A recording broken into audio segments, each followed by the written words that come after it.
All right, my fellow coaches, congratulations on making it to the next course. I hope you enjoyed and liked all the information from the previous course, and that's going to give you a great understanding on the landscape in the US. So now let's start talking about how to become an official coach in the US. How is the structure and how's the pathway? Where should we start? And what are the steps to take? So here in my screen, I'm showing what's the U.S. Soccer Federation coaching license pathway. Very exciting that there is a pathway. There are multiple countries, and me being an immigrant and coming from South America, there is not much structure. They do offer a lot of licenses, but there's not a clear pathway. I know in Europe they do a great job over there, but I also have a lot of fellow European coaches, and they do speak highly about how U.S. soccer is structured, all the licensing pathway right here in the U.S., and how they created a roadmap and how they broke down all the information to make it easier for coaches to explain it to players, and players that can benefit way more from that. Again, what I ask is this necessary? Is this what it's gonna give you all the necessary tools to be a successful coach? Absolutely not. Like, the main thing is your brain and all the experience that you have, all the knowledge that you've gained throughout the years. But is this a way to officialize, given the fact that U.S. soccer is the sanctioned body to all soccer happening in the U.S. So if you really want to be part of the process, you need to be following the licensing process so you can continue to be eligible for those roles wherever you want to be. And if you want to be at the higher level down the road, you definitely need your licenses. Again, this provides structure and order for you within your knowledge, be able to break it down for your players in the best way. The knowledge, you're not going to get it all right here, but you can benefit a lot. Also, I recommend doing it because of the network and the people that you're going to meet along the way while you're getting all your licenses, all the coaches that you're going to learn from, and again, just the connections that you're going to create. And if you stay a lot of time in the game, you'll circle back to all of those people. You started doing your license here, then 3, 4, 5 years down the road, you meet again with those coaches here or here or here or here. So it's always good to stay, in the educating process. Continue to look, expand your network of coaches and your knowledge. So where does it all start? It's by, first of all, creating your profile, which we'll get into in the next video with the U.S. Soccer Federation, and then starting from the very bottom. So this is the pathway that they provide, and they divide it into the grassroots and the pro pathway. Grassroots is what all starts, the very young players, and the first steps that the players and the coaches need to take. And as you get more serious into it and you want to continue with your education, then they'll set you up for they learn the 11 formats and more competitive environments. And then once you pass this, they'll start calling it more towards the pro setting. But let's start in order. So it all starts with creating your profile. Then you'll go and start from the very basic, which is the 4v4 format, ideally for players between 6 and 8 years old, as you can see right here. Is the best way to teach them the game, because you break it down. If we put 6, 7, or 8-year-old players playing 11v11, it's going to be extremely complicated, so complex, and they're going to touch the ball every 15 minutes, and they're not going to learn, they're not going to advance as fast as we wanted to. So, like a lot of coaches say out there, including myself, we want to prioritize in this age 1v1s, 2v1s, 1v1s, 2v1s, 1v1s, 2v1s for a long time, so players can feel comfortable on the ball in those situations, and they can get 1,000 touches per training session. And again, we go back to the 1v1s, 1v1s, 1v1s, 1v1s, 1v1s, 2v1s, 1v1s, 2v1s.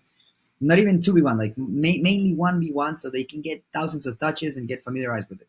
Instead of like doing that isolated type of technical development, which we'll talk later, but in a team setting, we want to teach them the fundamentals, like proper technique, how to drive the ball, how to control the ball, how to keep your head up and see what's the defender doing, how to take them on, how to take advantage of the space, and why are we trying to play forward, and what's the whole goal of soccer? What are we trying to achieve? Are we trying to score goals? Once we lose the ball, why are we trying to defend? Because of course the opponent are going to try to score, so it's a transitional game. We want to score and defend, or attack and defend, attack and defend, attack and defend. So within the 4v4 format, the shape that we're going to be teaching them is the diamond shape. So we want to put a defender at the bottom, right and left midfielders, and a striker.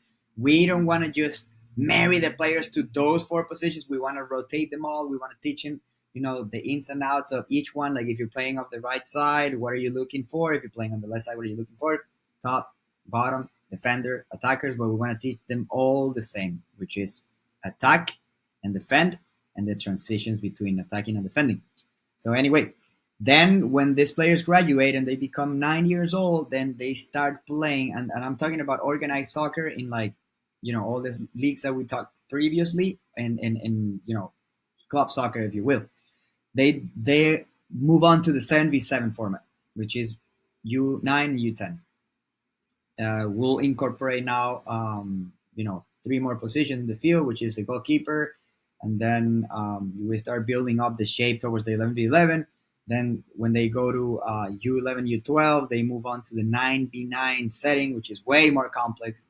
But hopefully you've had these players for 2 years here and 2 years here, so they've been playing the game for at least 4 years, and now you can start incorporating more of the tactical concepts, very basic and very simple, very broken down. But again, it's much more complicated. And then when they move on to U13 and all the way up until they play high school, college, or even professional if they do, or recreational, but as an adult, they will play the 11v11. So you as a coach, how's the licensing process? You want to start here, 4v4, 7v7, 9v9, and 11v11. Then you go to your D license, C, B, A, and Pro. So what are the requirements to be eligible to, even apply for the D license? The requirements are, you need to do 2 online courses, because as you can see here, it's online or in person. 2 out of these 4 you need to do online, which are in the US Soccer Portal. They're very easy to access. I'll explain in the next video. They're very informative and they do a very good job about explaining everything. And then you need to have 2 in-person courses, which is basically the same course that you'll do online, but now you'll meet with the instructor and a few other coaches, from like 10 to 20 to 30 coaches, depending on how many people signed up for that course. And for a full weekend, you work with each other. The federation will bring a group of players, and you'll run sessions in front of everyone with the instructors and your fellow coaches, and they'll provide feedback to each other. So you'll see your fellow coaches running the session and you'll give them feedback, and then you'll run the session and they'll give you feedback. And within the instructors and everything, they'll determine, the mistakes that you made, which always you're going to make. Like, it doesn't matter if you're here at the pro level, we're always going to make mistakes. So we have to be open for that feedback.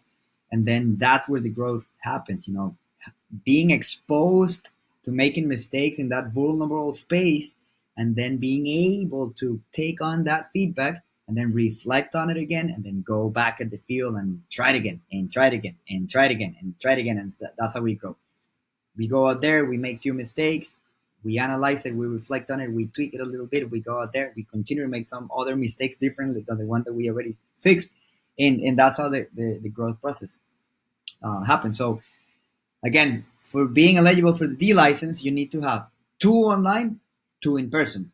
Now, if you ask me, hey coach, should I just stick to the 2 and 2? I would say no. I recommend do all 4 online, all 4 of them, because they are not that expensive and they're very accessible. And again, you learn all the ins and outs, the games, the rules of the game, and then all the regulations and the sizes of the field, and like the main things that you need to focus on, all 4 online.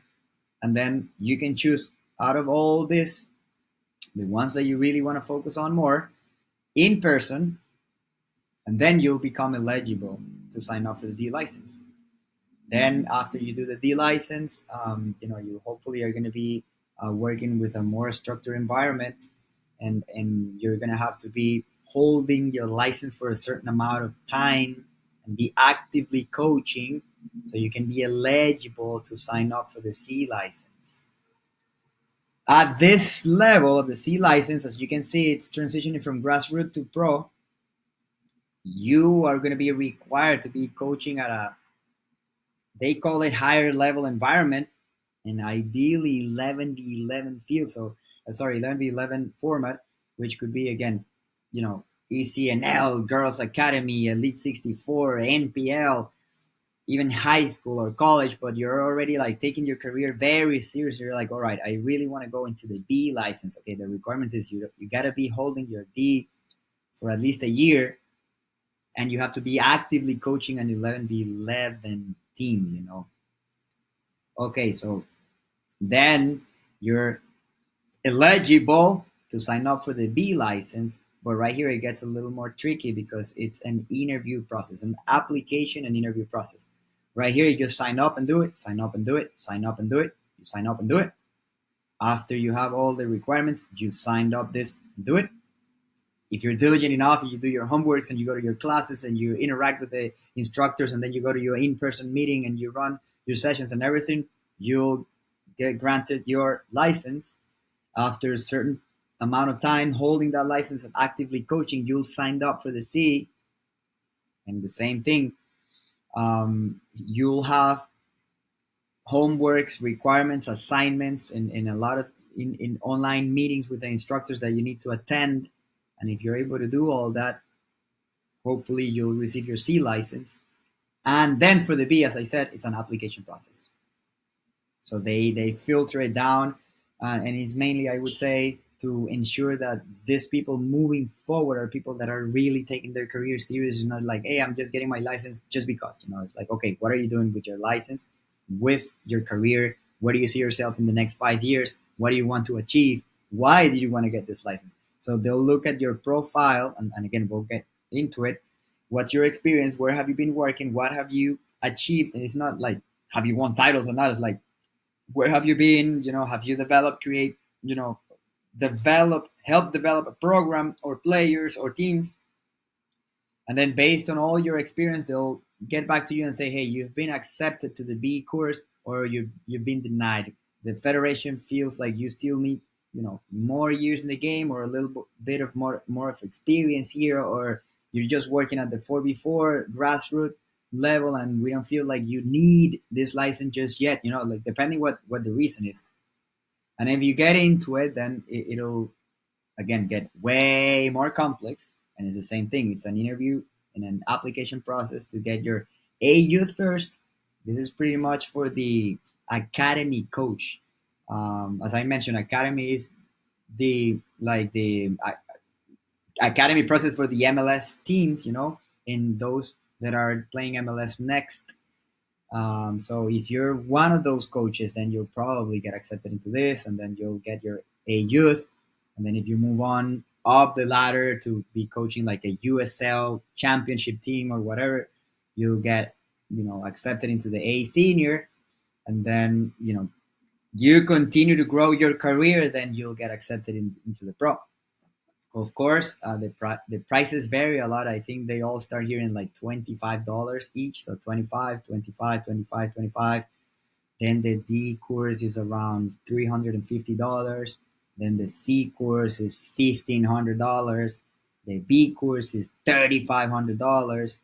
And then these two, if I'm not mistaken, are around 35 as well. And then the pro is between like 5 or 10 grand. Usually, when you're in this level, your organization that you're working for, they pay for it. There are a lot of clubs that help you pay for this, but I wouldn't count on that. I would say this got to be on you. Then once you access the A level and pro, you'll probably like get pushed into that and get like helped, achieve all this because you need it. You're already working at that and at level, and the club actually needs that from you. So I hope I explained it well. It helps you understand what's the pathway like, and I'll see you in the next video. Thank you, coaches.